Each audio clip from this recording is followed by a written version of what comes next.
Bom dia, boa tarde, boa noite. Vamos com agora mais um episódio do nosso Instituto da Soneca em formato de áudio. Hoje, né, em especial, eu estava aqui pensando, nossa, tem que gravar o episódio dessa semana. E cá estou caminhando na Universidade de Brasília, numa tarde muito agradável, sob a sombra de várias árvores. É, e caminhando aqui sem rumo, porque eu estou um pouco cansado, pensando se eu volto para casa ou não. Estava aqui estudando na biblioteca, encontrei algumas pessoas conhecidas, trocamos conversas agradáveis. E aí eu pensei, né, tem que gravar um episódio de podcast. Eu pensei, tem que contar alguma história da UNB, né?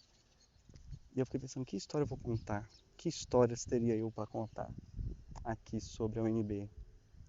Causos, né? Que eu acho que é isso. O ouvinte, ele não quer informações, ele também quer informações qualificadas e uma coisa histórica, né? Tem ali acho que tem um episódio que eu falei da UNB na ditadura, leitura de livro, mas o que o ouvinte realmente quer é fofoca, né? Principalmente quando a fofoca é do hoster ali do podcast do programa. E eu tô aqui caminhando, falei, bem, tem muita história, né, aqui da UNB para deve ter, né, para contar. Histórias engraçadas, mas aí quando você quer, você não lembra, né? Então eu vou contando aqui alguma coisa. Se for engraçado, é engraçado. Se não for, também não é. Mas com certeza será uma fofoca. Então estou aqui passando do lado da reitoria da UNB, que é um espaço que lembra o início da minha trajetória aqui nessa vital instituição brasileira. Eu entrei na UNB no segundo semestre de 2016, ali em agosto de 2016, que foi, é, eu não lembro se foi antes ou depois, né? Mas talvez tenha sido um pouquinho depois do impeachment da Dilma. Era próximo. O fato era esse, era próximo. E veio o Temer, e assim que assumiu o Temer, ele fez uma série de cortes no orçamento universitário a nível de Brasil, né?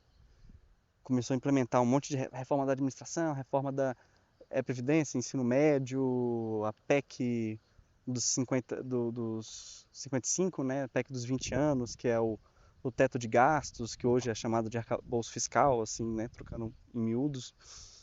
E aí começou uma greve aqui na UNB, e a reitoria, que é um prédio que eu estou do lado aqui, um prédio muito bonito. Se você quiser vir a UNB para conhecer,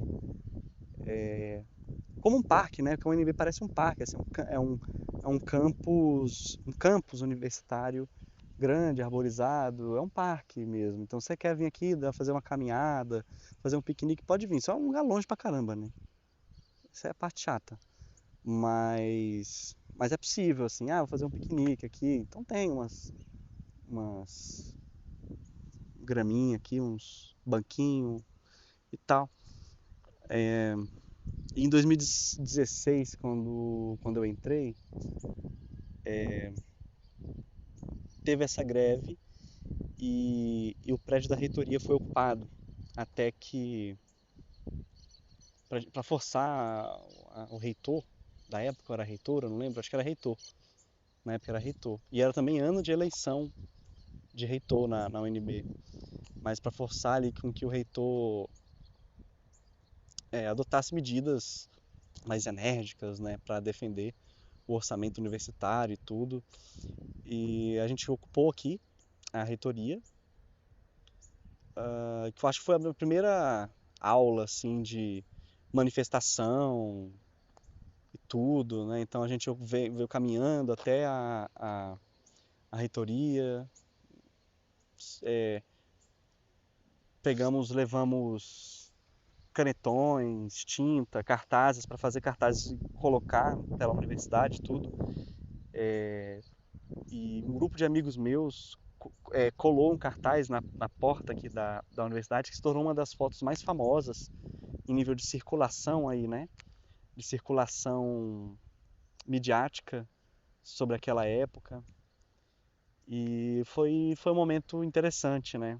Foi um momento interessante, teve essa greve, essa ocupação que deu várias aulas aí, né, para uma nova geração que estava entrando na universidade.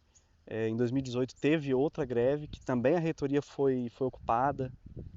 Tem uma foto que eu saí no jornal Metrópolis, não queria ter saído, mas saí, né? E talvez essa seja uma história engraçada, né? A gente estava subindo, tem umas rampas que levam a gente para a sala do reitor, então a gente decidiu ocupar, depois que a reitora não deu resposta, o movimento estudantil fez 2 reuniões, onde a gente pediu a presença da reitora e que ela firmasse um compromisso com os estudantes para buscar atender as necessidades, que na época era o corte de gastos, demissão de uma previsão, né, que tinha ali, foi anunciada, mas que ia acontecer a qualquer momento, da demissão de milhares de terceirizados da universidade. E aí ela não apareceu, né? Na segunda reunião, ela não apareceu e o termo era: ó, se você não aparecer, não mandar nenhum representante nem nada, a gente vai ocupar a reitoria. E ela não apareceu, estava em viagem. E acabou que a decisão foi seguida, né? Vamos seguir aqui o que a gente tinha anunciado, vamos ocupar então a reitoria. E aí nessa caminhada a gente saiu do ICC, que é um prédio central aqui, e caminhou até a reitoria, que é uma boa caminhadinha. E na reitoria tem uma série de lances de rampas, que tem 1, 2, 3 andares a reitoria, né? Então tem rampas aí que ligam esses andares. E a sala do reitor, da reitora, era lá no último andar. Então a gente foi subindo, né? E tinha uma regra: olha, a gente vai subir agora a reitoria para a segurança de todo mundo e etc. A gente, enfim, quem quiser cobrir a cabeça aí cobre e tal. E ninguém tira foto, né? Para não cair em mão da mídia, a mídia distorcer, porque ela sempre distorce, né? E tal. Então tá proibido aí. Quem tirar foto a gente vai pedir para pagar.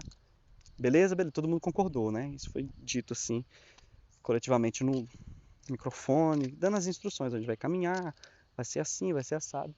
E assim que a gente chega no topo, na sala da reitora, estava trancada. Ele falou: não dei a chave, pediu pro vice-reitor a chave da reitoria para ocupar. E aí o vice-reitor: eu não tenho a chave. Aí ele falou: pô, que caô, né? O vice-reitor não tem a chave da reitoria? Ou sei lá, se você vão partir do pressuposto que ele não tem, o que já é estranho. Mas aqui os funcionários, né, tem todo espaço, prédio tem um claviculário, tem cópias, né? Então o segurança, o pessoal da limpeza sempre tem cópias, né, das chaves de todas as salas, porque precisa limpar, porque precisa às vezes fazer uma questão de segurança ali dentro. E aí sumiram as chaves, né? E tinha um pessoal que já queria que, não, vamos quebrar esse vidro aqui, que a porta é um vidro. Vamos quebrar esse vidro aqui, a galera: não, não precisa quebrar nada não e tal. A gente vai abrir aqui, a porta, vai arrombar a porta. E eu tava na minha mochila, eu sempre carreguei aqueles, como se diz, tipo um canivete suíço, uma poliferramentas, né, ali uma ferramenta compacta que você vai abrindo assim, tem canivete, tem coisa de, nossa, tá me fugindo aqui, chave de fenda, chave estrela, abridor de garrafa, essas coisas, tesourinha, essas coisinhas, né? Que você compra, multitarefa. Sempre tive na minha mochila, porque eu andava muito de bicicleta quando eu era adolescente. E vinha, você tinha kit de conserto de bicicleta, então vinha várias ferramentas e tudo. E mesmo depois que eu parei de andar de bicicleta, eu andava, né, com esse kit, que estava sempre na minha mochila, e acabava que quebra um galho, né, uma hora ou outra. Hoje em dia eu deixo no meu carro, né, não deixo na minha mochila, mas deixo no meu carro. Então sempre tem uma ferramenta ali no carro, um, um, uma chave de fenda, uma coisa assim. E aí eu falei: olha, eu não sei arrombar a porta, mas eu tenho ferramentas aqui que podem ajudar. E aí eu tava com a cara coberta. Ó, um gatinho andando. Oi, gatinho, tá com a perna machucada, bichinho. E eu tava com a cara coberta e tava então passando pela multidão para levar essa ferramenta. E na hora que eu tava chegando na porta, né? Tinha onde o pessoal estava tentando abrir ali, até porque você vai ocupar o prédio, você precisa de um lugar para dormir, você não vai dormir no corredor, você abre uma sala, as salas ocupam o espaço que as pessoas vão dormir, vão ficar lá dias, né, semanas e tudo. Então há essa necessidade objetiva. E tinha uma fotógrafa do Metrópolis escondida num cantinho e ela estava com uma câmera escondida. E ela foi muito burra, né? Porque ela não. Primeiro que uma câmera é uma coisa grande, né? É uma câmera profissional. Ela não estava com a câmera do celular ou uma câmera pequena. Era aquelas câmeras profissionais, com lente que você tira, né? E põe e tal. Ainda que fosse um pouco menorzinha. Ela estava escondido debaixo da blusa dela, uma blusa de frio.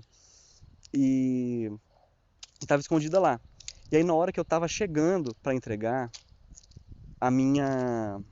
Chegando na porta, o meu paninho que eu estava usando para cobrir a cara caiu. Aí o meu paninho caiu e aí eu só vi o flash. Check, check. Foi uns 2 flashes, né? Ou seja, a mulher ela tirou a cana, uma cana gigantesca da barriga que ela estava escondendo ali, do casaco, e esqueceu de tirar o flash e tal. Então todo mundo viu o flash e cercou ela assim, né? Opa, opa, desliga aí e tal. Lembra do combinado, ó. Se tirar foto a gente vai pedir para pagar, vai e tal. E aí ela já ficou lá, ai meu Deus, estão quebrando minha câmera. E não quebrou, as pessoas nem tocaram nela, só cercaram ela, mas com as mãos levantadas assim para cima, para que ela não tirasse, né, nenhuma outra foto e tudo. E a gente expulsou ela do espaço. E aí tem uma foto minha, tá todo mundo de cara coberta e só tem eu ali, com a cara exposta. Claro, é uma multidão de pessoas, né?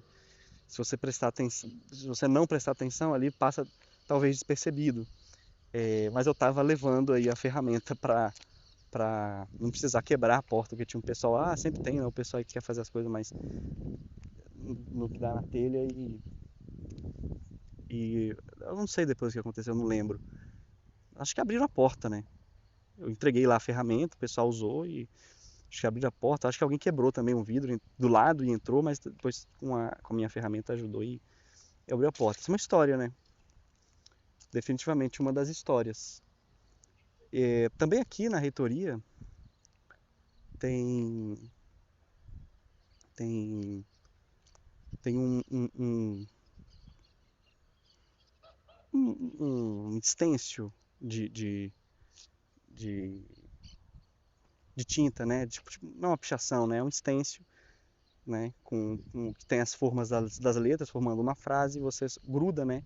Esse anteparo, que é o stencil, com o formato do que você quer pintar recortado, gruda na parede, né? Segura e alguém passa a tinta ou você mesmo passa a tinta.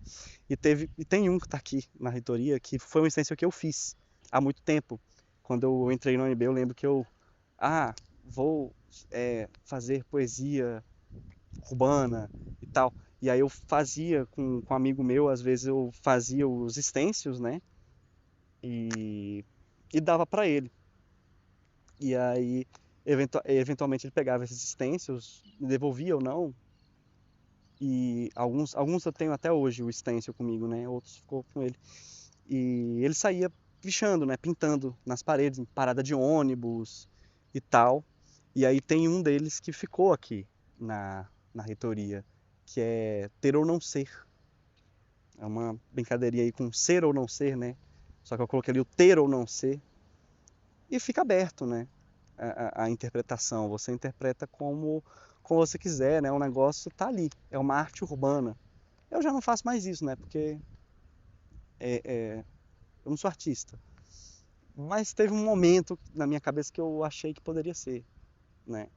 E aí eu pensei muito no sentido, isso é outra história, muito no sentido do capitalismo, né? Ter ou não ser, né? Então a existência social das pessoas está muito vinculada à imagem social do status, daquilo que se compra, da, da, da sua inserção na sociedade se dá a partir do consumo, né? Ou seja, do ter.